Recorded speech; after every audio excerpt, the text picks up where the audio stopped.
बच्चादानी में कोई पुरुष कोई नारी के शरीर के अंदर कितनी भी गांठ हो जाए, डॉक्टर का इलाज करवाना चालू करो और 1 लोटा जल ले जाकर, जो ध्यान देना, 1 लोटा जल ले जाकर जो शिवलिंग है, और शिवलिंग की जो जलाधारी है, ये जो गोल जलाधारी है, चौकोर जलाधारी है, षडाकर जलाधारी है, जो भी जलाधारी शिव जी के शिवलिंग की जो जलाधारी है, अगर तिलकेश्वरी माता का नाम लेकर, फिर से बोलो कौन सी माता?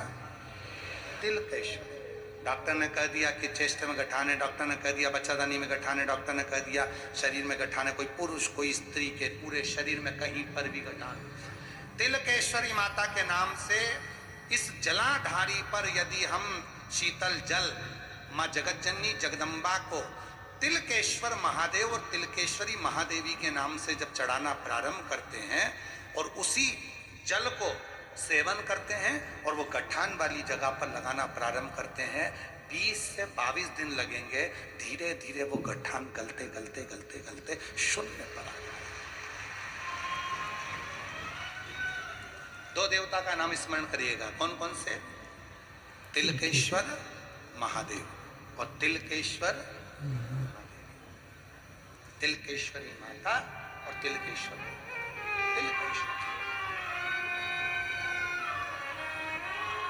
तिलकेश्वर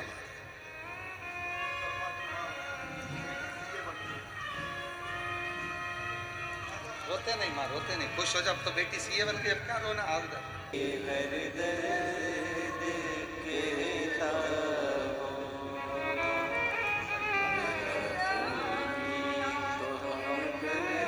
शिव से प्रार्थना करें, निश्चित करें। बेटी सीए बनी है, शरीर में रोग था, पर बोला था कि मेरी बेटी जैसे ही सीए बनेगी, और कहीं पर तिलकेश्वर महादेव और तिलकेश्वरी महादेव,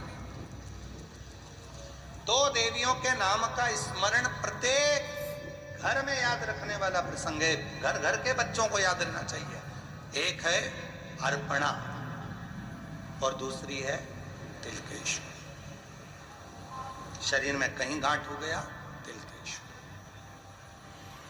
गठिया हो गया, थायराइड हो गया, सोराइसिस हो गया, महाराज केवल ये जो स्थान है, फिर ध्यान देना, पूर्ण जल नहीं चढ़ेगा, नहीं तो आप लोग पूर्ण जल की बात करें। आपको जो जल चढ़ाना है गठान के लिए भी, वो केवल जो ये आधा बिंदु है, चंद्र, आधा चंद्र जो माता का हस्त कमल है, जल को यहां नहीं लेके जाना है आपको, कलश को केवल इसी स्थान पर आपको घुमाना है। जब लोटा घुमाएंगे तो यहीं जल चढ़ाएंगे, इसी स्थान पर, केवल जलाधारी वाले। दिख तो रहा है ना सबको? जम के तो बोलो। एक शिवलिंग रखा है पीछे, लाओ जरा शिवलिंग लाओ, हाँ लाओ जरा, स्थान देखिए, ठीक है? अब आप लोगों को समझ में आ जाएगा, ठीक है? तिलकेश्वरी माता का जब नाम लेकर जो जल चढ़ाएंगे, तो जैसे ये अपना कलश है, कलश से जल चढ़ाएंगे तो यहां से चढ़ाएंगे और यहीं तक जाएगा, फिर जल चढ़ाकर यहीं से यहीं पर उस जल को समर्पित करते रहेंगे, तिलकेश्वरी माता का नाम लेकर, तिलकेश्वर महादेव का नाम लेकर।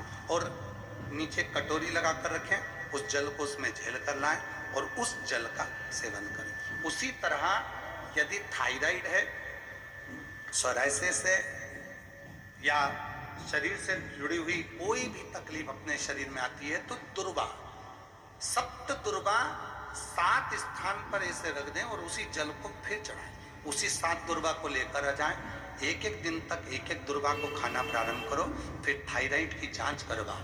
8 दिन 15 दिन के बाद आपको मालूम पड़ेगा कि थायराइड कंट्रोल में आ गया और आपका शरीर अच्छा काम करना प्रारंभ। सोराइसिस वालों के लिए भी विशेष।